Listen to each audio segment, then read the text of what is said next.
आज हमारे भारत के लौह पुरुष हमारे सरदार वल्लभ भाई पटेल जी के जन्म जयंती के उपलक्ष्य में यह रैली निकाली गई। और इस रैली का जो मुख्य उद्देश्य है वो तो पूरा भारत देश जानता है कि उन्होंने 564 रियासतों को एक किया था। भारत का एकीकरण सरदार वल्लभ भाई पटेल के द्वारा हुआ था और भारत को उन्होंने जो गति दी है, जो ऊर्जा दी है, वह आज हमारा भारत एक समूचे राष्ट्र के रूप में दिखता है। यह हमारे सरदार पटेल की हिकमत और सहम ताकत उन्होंने जो दिखाई थी, उस कारण से भारत एक है।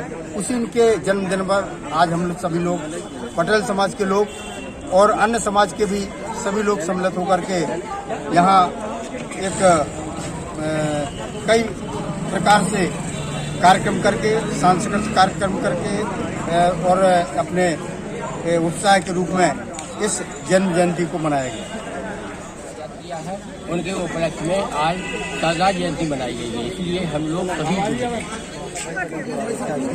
सरदार वल्लभ भाई पटेल ने जो कि यहाँ पर 556 राष्ट्र को एक किया है और उन्होंने यहाँ पर सर्व समाज के लिए अपना त्याग और बलिदान दिया है। सबके लिए यहाँ पर समता का अधिकार लाने का प्रयास किया है और सरदार वल्लभ भाई पटेल ने खंड खंड भारत को अखंड भारत बनाने का काम यहाँ पर किया। क्या विचार है आपको उनके मार्गदर्शन के अनुसार चलना चाहिए?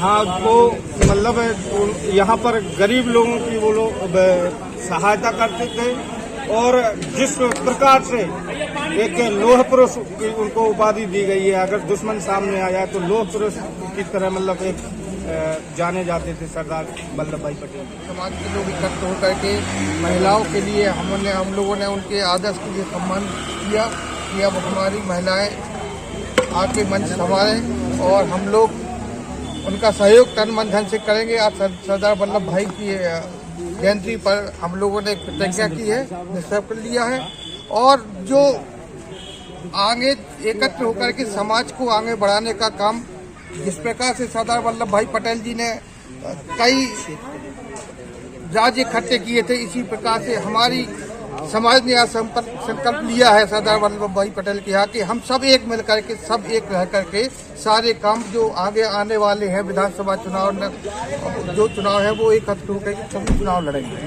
कुर्मी छत्री पटेल समाज से जिला महामंत्री हैं। क्या कहेंगे आप सरदार पटेल की जयंती पर? देखिए, आज जैसा कि हमारे अखंड भारत के निर्माता लौह पुरुष सरदार वल्लभ भाई पटेल की जयंती पूरा प्रदेश भी मनाता, पूरा देश मनाता है, पूरा प्रदेश मनाता है और हमारे पटेल समाज के तत्वाधान में आज उनका कार्यक्रम एक विशाल बाइक रैली के माध्यम से उन्हें जन्मदिन की बधाइयाँ दी और एक विशाल कार्यक्रम किया।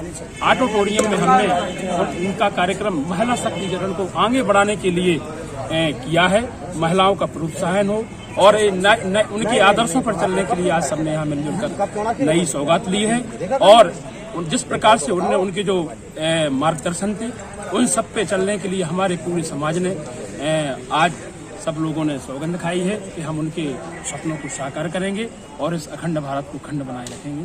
धन्यवाद।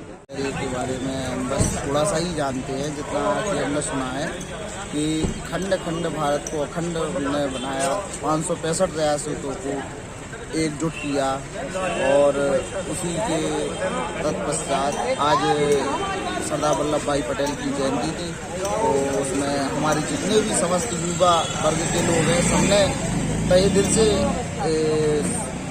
समर्थन किया और माँ पीताम्बरा मंदिर से रैली और यहाँ ऑडिटोरियम हॉल तक आई है और यहाँ उनका समापन किया गया।